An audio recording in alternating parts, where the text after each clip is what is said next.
La vidéo. Wesh, elle m'a vu venir. Elle m'a vu venir.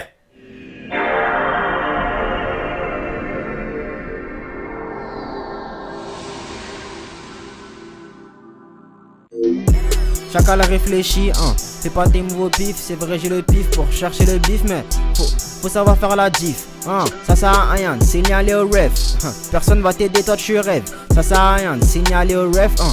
Personne va t'aider, toi tu rêves. Hey. Wagwan YouTube, ça dit quoi l'équipe, j'espère que vous allez bien. Moi ça va, alhamdulillah, vous connaissez votre boug. Aujourd'hui la famille, on est sur la chaîne de A4. La vidéo c'est la théorie des cookies, entre parenthèses, ou pourquoi on est inactif. Vous connaissez mon amour pour ce genre de vidéos, je pense que c'est des vidéos un peu philosophiques, peut-être un petit peu plus scientifiques, avec des études et tout sur le comportement de l'être humain, tu vois. Moi ça m'intéresse toujours, donc installez-vous confortablement, petite boisson, petite collation, vous connaissez la chanson. C'est parti, let's go. Et je me suis positionné sur la main la famille, je vais pas vous montrer, c'est dégueulasse. Bref, on y va. Imaginez que vous vous êtes inscrit avec 66 autres étudiants à une étude qui se nomme la perception du goût. La seule consigne, c'est de ne rien avoir mangé pendant les 3 heures qui précèdent l'expérience. Vous ne savez pas vraiment à quoi vous attendre, mais le jour J, vous arrivez dans une pièce et vous voyez sur une table un bol de radis et juste à côté, des cookies au chocolat tout juste sortis du four qui embaument toute la salle. Mais vous faites partie du groupe B. Et dans ce groupe, on vous demande de manger 3 radis et pas un seul cookie. Forcément, c'est un peu frustrant. Et pour ne rien arranger, vous devez patienter 5 minutes sans rien faire, juste vous, vos 3 radis et l'odeur des cookies interdits. Après cette longue attente, on vous donne un puzzle à résoudre. Vous avez 30 minutes, mais vous êtes libre d'arrêter à tout moment. Mais ce que vous ne savez pas à ce moment-là, c'est que ce puzzle est en réalité impossible à terminer. Ce n'est pas votre logique qu'on cherche à tester, ce qu'on mesure vraiment, c'est combien de temps vous allez tenir avant d'abandonner. Et surtout, est-ce que le simple fait d'avoir dû résister à ces cookies va influencer votre persévérance face à un défi frustrant? Les résultats sont sans appel. Votre groupe, celui à qui on a interdit de manger des cookies, a tenu en moyenne 8 minutes et 35 secondes avant de jeter l'éponge. Le groupe A, de son côté, qui avait eu droit aux cookies, a persévéré en moyenne pendant 18 minutes. Autrement dit, ils ont tenu plus... Est-ce que ça a à voir avec la récompense?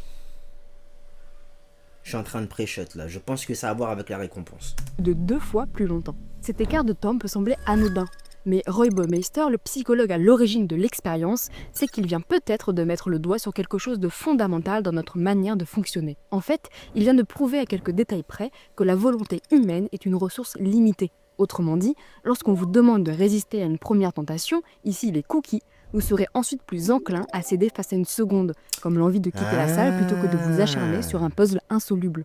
A l'inverse, ceux qui n'ont pas eu à lutter au départ disposaient de bien plus d'énergie mentale et ont donc persévéré beaucoup plus longtemps. Ce phénomène, Roy Baumeister va lui donner un nom, ego depletion ou épuisement du moi en français. Son objectif, c'était de donner un fondement scientifique à une vieille intuition de Freud, l'idée que l'ego, le moi, a besoin d'énergie pour fonctionner. Personnellement, je l'imagine un peu comme une jauge. Quand elle est pleine, on se sent capable de se concentrer, de faire face aux frustrations, et lorsqu'elle se vide, même juste un peu, tout nous semble plus difficile, on abandonne plus vite. Ce n'est pas qu'on manque de volonté ou de motivation, c'est simplement que notre cerveau a besoin de repos pour recharger sa jauge. Et ça m'a fait réaliser que mon environnement n'est pas du tout adapté pour optimiser cette énergie. D'après l'expérience, ma simple exposition au bruit constant de la ville, la tentation de jouer à League of Legends ou de résister constamment à l'appel des cookies affecte grandement ma persévérance. Mais Roy Baumeister pressent que cette énergie influence bien plus que notre seule persévérance. Son hypothèse est que cette énergie mentale joue aussi un rôle déterminant sur notre performance, c'est-à-dire à quel point on réussit bien une tâche, et sur notre capacité à agir, donc à ne pas rester passif. Alors, il va mener 2 expériences supplémentaires. Pour la première, je vais vous laisser choisir si vous voulez faire partie du groupe A ou du B. Si vous êtes dans le groupe A, vous allez regarder les vidéos que je vais vous montrer sans aucune contrainte. Mais si vous êtes dans le B, vous allez devoir regarder exactement les mêmes vidéos en restant impassible, interdit de rire, de pleurer ou d'exprimer la moindre émotion. Je veux faire partie du groupe B. Vous me direz, vous avez choisi quel groupe? Moi, je veux faire partie du groupe B. Ok.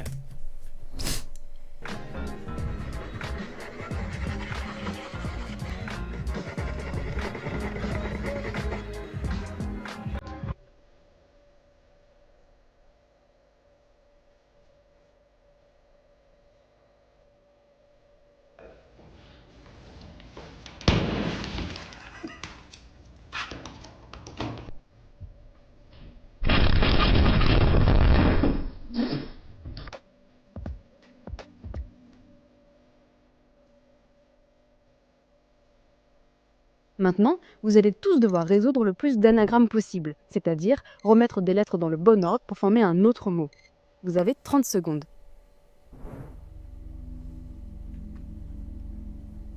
Revenir. Guide.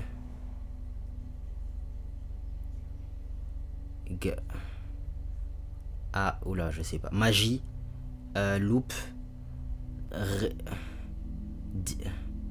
Oula. Missile. Je sais pas.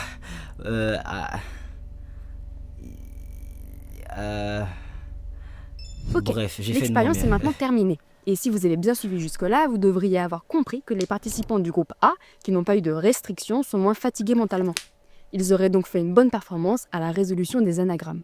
Quant au groupe B, les participants ont dû être légèrement moins performants car fatigués d'avoir dû résister aux vidéos. Je sais pas, j'en ai résolu combien à la famille là. Ceux qui étaient du groupe A, est-ce que vous avez réussi à en faire plus que moi? En 30 secondes. 30 secondes, c'est court. Hein. Moi, j'en ai fait peut-être 4, 5. Sur. Il y en avait 9. Ça va.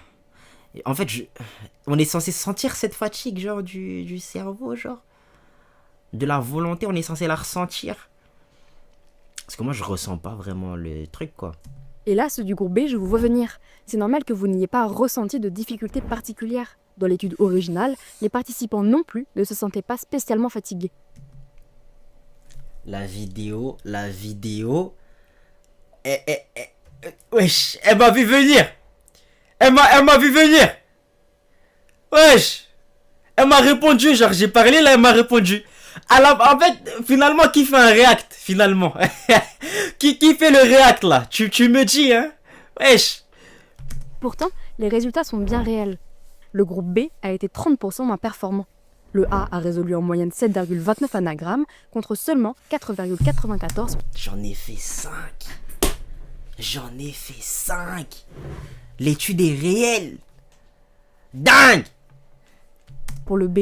Alors je serais curieuse que vous me disiez dans les commentaires vos résultats selon votre groupe et comme ça on pourra vérifier ensemble si ça a bien fonctionné. Mais là, on vient de passer trop vite sur un détail.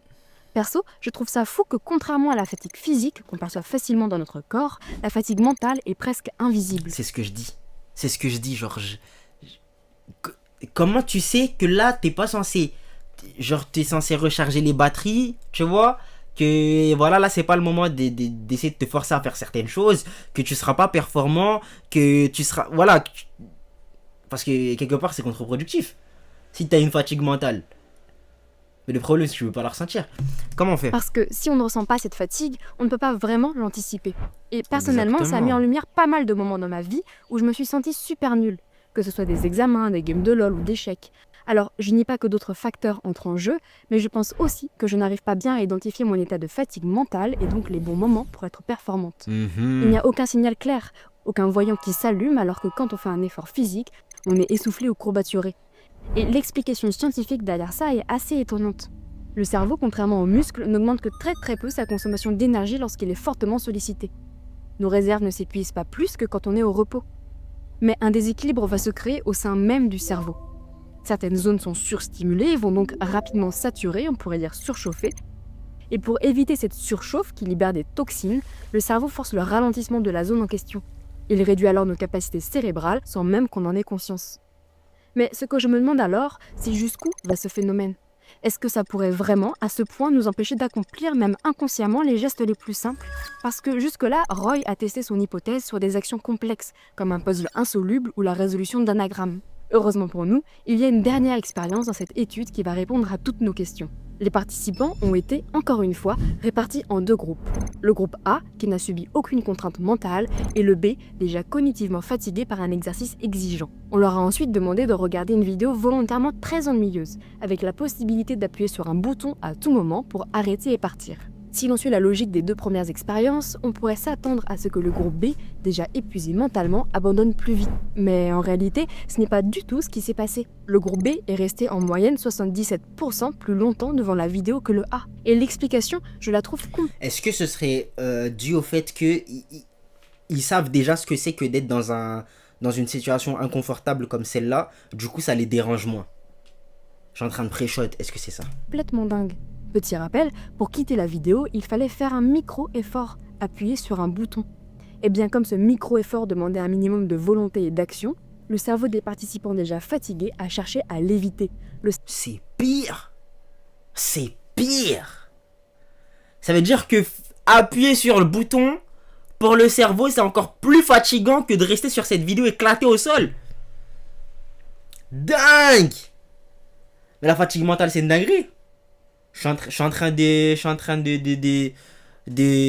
m'exciter pour rien, là. Peut-être c'est ça votre point de vue, mais les gars, ça veut dire que si on prend du recul sur ce qui est en train d'être expliqué ici, si t'es fatigué mentalement, les trucs les plus simples de ta vie, comme je sais pas moi, bon, on va pas dire respirer, mais je sais pas, t'habiller, est-ce que c'est un bon exemple? Je maîtrise pas l'étude, donc peut-être que je dis n'importe quoi.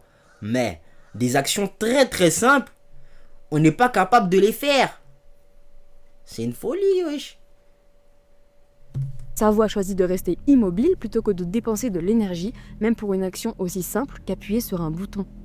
Eh bien maintenant, on a notre réponse. La surchauffe du cerveau n'empêche pas seulement de faire des actions complexes. Et franchement, je trouve que c'est ça le plus fou dans cette étude. C'est de voir à quel point un effort minime peut avoir un effet aussi grand sur notre comportement. Pour rappel, dans l'expérience des cookies, la fatigue mentale a entraîné une baisse de persévérance de plus de 50%. Dans celle qu'on a faite ensemble, la performance moyenne a chuté de 30%. Et ici, elle a suffi à bloquer une action aussi simple que d'appuyer sur un bouton. Évidemment, face à des résultats aussi frappants, la publication de l'étude a fait l'effet d'un électrochoc dans le monde de la psychologie. Elle est rapidement devenue l'une des études les plus citées de la discipline. Mais surtout, le concept d'ego depletion a été appliqué très concrètement dans nos vies. Des chercheurs ont montré que lorsqu'on vous demande si vous acceptez de donner vos organes après votre mort, la simple formulation de la question peut suffire à faire basculer la réponse. Quand le don est activé par défaut, 82% des gens ne changent rien et deviennent donneurs. Mais si l'on doit faire un effort, cliquer pour dire oui, seulement 42% consentent à donner leurs organes. Dingue. Et je trouve qu'une décision aussi importante que le don d'organes puisse varier du simple au double juste parce qu'il faut cliquer pour dire oui, c'est complètement fou. Mais c'est réel ça. Je sais qu'il y a des trucs comme ça dans la vie que... En fait, j'ai pas l'exemple, mais je sais qu'il y a des trucs en mode... Si on te laisse pas le choix, en fait, si c'est automatique, que ce soit un bien ou pas pour toi, c'est plus facile pour toi de l'accepter parce que t'as la flemme justement de lire et te rendre compte potentiellement des conséquences. Tu sais, par exemple... je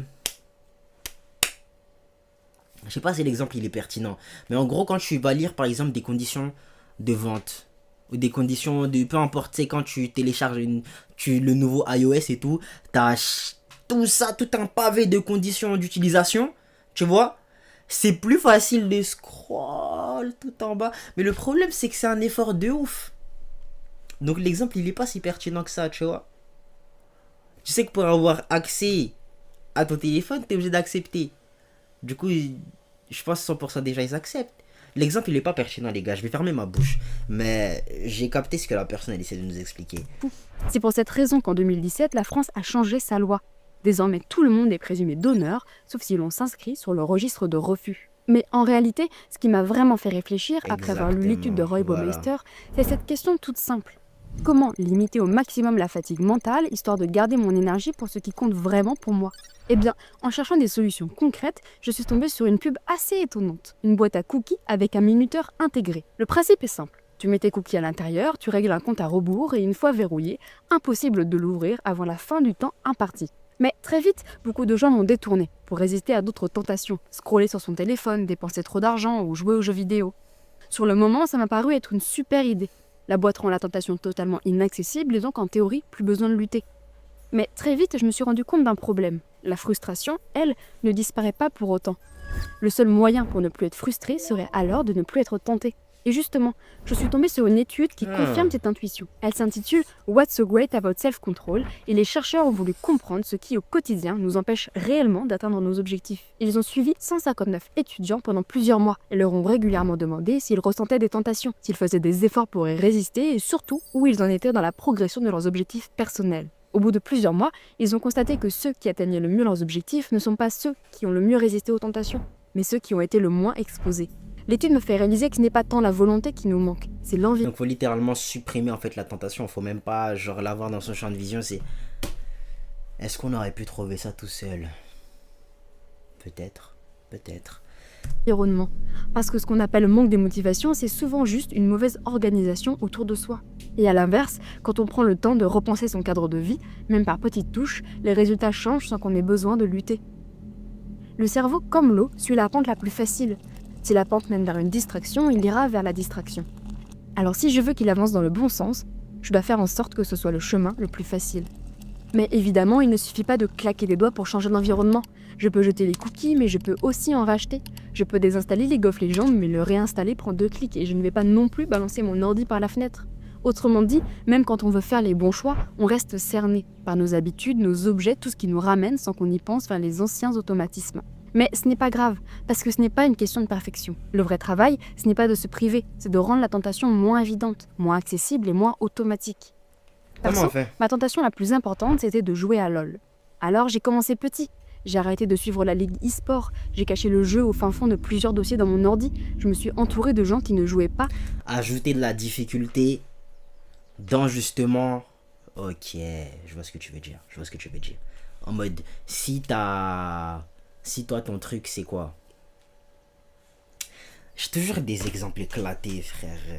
Y a quoi comme tentation ici? Allez, les fumeurs de puff là. Les fumeurs de puff, si ta tentation c'est fumer la puff, il faut que tu ranges ta puff quelque part où c'est moins facile d'accès. Où exactement, je sais pas encore. Peut-être à chaque fois, tu la laisses dans une boîte, tu sais, dans un endroit là où personne va généralement et qui faut vraiment faire. Tu sais quoi, laisse-les chez le voisin. Voilà, laisse ta puff chez le voisin. Et on voit si t'as pas la flemme d'aller la chercher. Bon, après le problème, c'est que ça peut être excessif et que tu veuilles potentiellement t'en acheter une autre pour éviter, voilà, tout cet effort d'aller chez le voisin pour aller fumer ta puff. Bon, je suis peut-être pas le meilleur mec, pour vous aider, mais j'ai capté le propos, donc peut-être que je ferai des efforts pour moi-même m'aider. Pas pour m'empêcher de jouer, mais pour faire en sorte que ce ne soit plus la pente naturelle. Et peut-être que c'est ça finalement la vraie solution.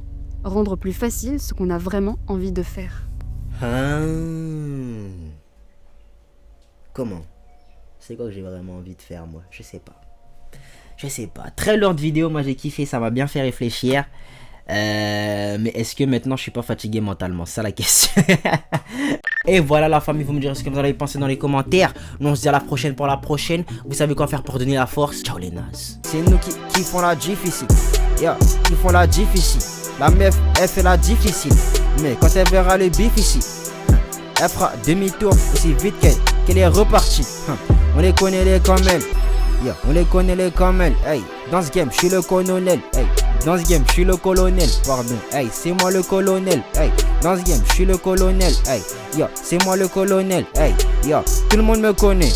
C'est Akil le colonel.